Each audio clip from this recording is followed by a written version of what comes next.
পাখির আওয়াজ আগে একবার শুনেছিলাম, আবার নতুন করে শোনাচ্ছি।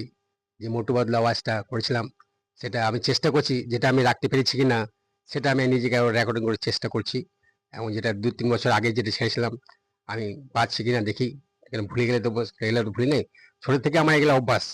এই যে হিরোদের গলা অনেক আছে, মিঠুনের গলা, অমিতাভের গলা, অক্ষয় কুমারের গলা, সত্যভামা সেনের গলা, শাহরুখ খানের গলা, অক্ষয় কুমার, এদের গলা কিন্তু আমি অনেক দিন আগে থেকেই রেকর্ডিং করেছি। সে তো সেগুলো ছাড়ি নেই, বা ছাড়ার টাইম পাই নাই, বা সেগুলো আপনাদেরকে আস্তে আস্তে একটু একটু করে শোনাবো। এখন আপনারা পাখির আওয়াজ শুনুন আর মোটু বাদল আওয়াজ শুনবেন। নমস্কার। সকালবেলা হলে পাখি কেমন আওয়াজ করে।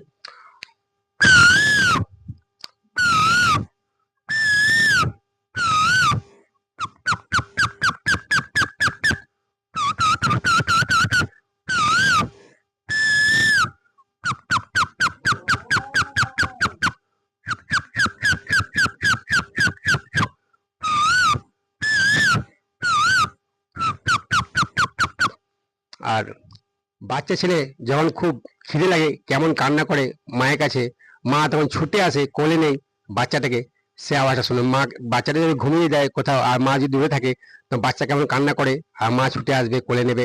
খিদে লাগলে কেমন কান্না করে আওয়াজ শুনুন।